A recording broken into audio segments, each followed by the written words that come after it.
Doctor তাসদুয়া জামিন, আপনাকে দিয়ে আলোচনাটা শুরু করি। যেমনটি আসলে এনসিপি বলেছে, রাষ্ট্রের আমূল সংস্কার অর্থাৎ কাঠামোগত পরিবর্তন, আসলে মোটা দাগে আপনারা কি বোঝাতে চাচ্ছেন যদি একটু বুঝিয়ে বলেন। ধন্যবাদ আপনাকে এবং আমার সহ আলোচক এবং দর্শক যারা দেখছেন সবাইকে শুভেচ্ছা। মোটা দাগে যদি বলতে চাই বা এক কথায় যে এক ধরনের যে ফ্যাসিবাদী ব্যবস্থা যেটা ছিল, যে রাষ্ট্র কাঠামো ছিল, এক ব্যক্তি কেন্দ্রিক যে ক্ষমতা কাঠামো ছিল, সেটার পরিবর্তন ঘটিয়ে এক ধরনের ক্ষমতা কাঠামো করা, যেখানে হচ্ছে ক্ষমতার ভারসাম্য থাকবে, জবাবদিহি থাকবে, নিয়ন্ত্রণ থাকবে। এইটার অন্তর্ভুক্তি করে যে ক্ষমতা কাঠামো মাধ্যমে যেটুকু যে সংস্কারটা দরকার, এটাকে আমরা মৌলিক সংস্কার বলছি। যে আপনি দেখেন গত 15 বছরের কথাই যদি আমি বলি, যে আমরা বারবার একটা কথা, এই জাতীয় ঐক্যমত্য কমিশন যখন ঈদের পর দফায় দফায় রাজনৈতিক দলগুলোর সাথে বসছেন বা বিভিন্ন জায়গায় আমরা যখন আলোচনা করছি যে প্রধানমন্ত্রীর ক্ষমতা কমাতে হবে, আমাদের কিন্তু এই একটা যে বাংলাদেশটা চালায় বলা হয় সংবিধান, কিন্তু সংবিধানটা চালায় হচ্ছে প্রধানমন্ত্রী। এমনভাবে প্রধানমন্ত্রীকে একচ্ছত্র ক্ষমতা দেয়া হয়েছে যেটা নজিরবিহীন।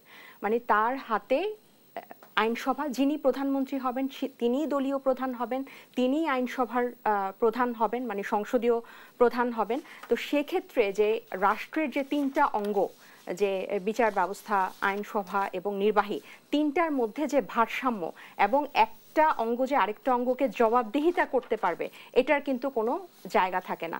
যার ফলে যে আপনার যে রাষ্ট্রীয় যে প্রতিষ্ঠানগুলো আছে বা সাংবিধানিক যে পদগুলো আছে, একদম A to Z সবগুলোতেই দেখা যায় যে প্রধানমন্ত্রীর ক্ষমতা, এবং আমাদের পুরো রাষ্ট্র ব্যবস্থাটাই হয়ে গেছে যে একদম তৃণমূল পর্যন্ত দেখা যায় প্রধানমন্ত্রী কেন্দ্রিক। তো আমরা এই অবস্থায় কিন্তু এতদিন চলে এসেছে, এবং আপনি যদি সবগুলো সমস্যার যদি মূল খোঁজেন, মানে কেন্দ্র খোঁজেন, আমাদের চিকিৎসা বিজ্ঞানে বলা হয় এসএনওর, ওই সব কিছু কিন্তু হচ্ছে প্রধানমন্ত্রীকে। তো আমরা কিন্তু এই ধরনের একটা ফ্যাসিস্ট ব্যবস্থা যে বিগত 2 দশকের বেশি সময় ধরে গড়ে উঠেছে, এবং আমরা বাংলাদেশ জন্মের পর থেকে যে আমরা একটা গণতান্ত্রিক রাষ্ট্রের স্বপ্ন দফায় দফায় দেখেছি, এবং বারবার কিন্তু সেটা গণ অভ্যুত্থান হয়েছে, গণ আন্দোলন হয়েছে, সামরিক কূ হয়েছে, কিন্তু এটা আমরা ব্যর্থ হয়েছি। কিন্তু এইবার জুলাই গণ অভ্যুত্থানের পরে যে এতজন শহীদ হয়েছেন, রক্ত দিয়েছেন, পঙ্গুত্ব বরণ করেছেন, অন্ধ হয়েছেন, এদের বিনিময়ে যে আমরা নতুন বাংলাদেশ যে দেখতে চাই, সেটার হচ্ছে এই মৌলিক সংস্কারটুকু লাগবে, যে প্রধানমন্ত্রীর যে এক ব্যক্তি কেন্দ্রিক যে ক্ষমতা, এবং যেটা এই ক্ষমতা কাঠামোটা কিন্তু সংবিধান দ্বারা স্বীকৃত, এবং এইটার আমরা হচ্ছে সংস্কার চাই। আপনি যদি এইটার সংস্কার না করে বিভিন্ন সাংবিধানিক প্রতিষ্ঠান, জনপ্রশাসন, দুদক, নির্বাচন ব্যবস্থা, এগুলোর যদি আমি সংস্কার করি, কিন্তু সবগুলা নিয়ন্ত্রণ যদি আবার প্রধানমন্ত্রীর কাছে রয়ে যায়, তাহলে কিন্তু আর এই বিচার ব্যবস্থা থেকে শুরু করে আপনারা যে মৌলিক সংস্কারের কথা বলছেন, সেই মৌলিক সংস্কারের বাস্তবায়ন কে করবে? অন্তর্বর্তী সরকার না পরবর্তী নির্বাচিত সরকার? সংবিধান সংশ্লিষ্ট যেগুলো আছে সেটা কিন্তু আমরা, মানে সংবিধান সংশ্লিষ্ট যে সংস্কার, সেটা গণপরিষদ নির্বাচনের মাধ্যমে, গণভোটের মাধ্যমে জনগণকে সম্পৃক্ত করে সেটা হতে হবে। কিন্তু যেগুলো সংবিধান সংশ্লিষ্ট নয়, সেগুলো কিন্তু অনেকগুলোই অধ্যাদেশ জারির মাধ্যমে অন্তর্বর্তী সরকারও করতে পারেন।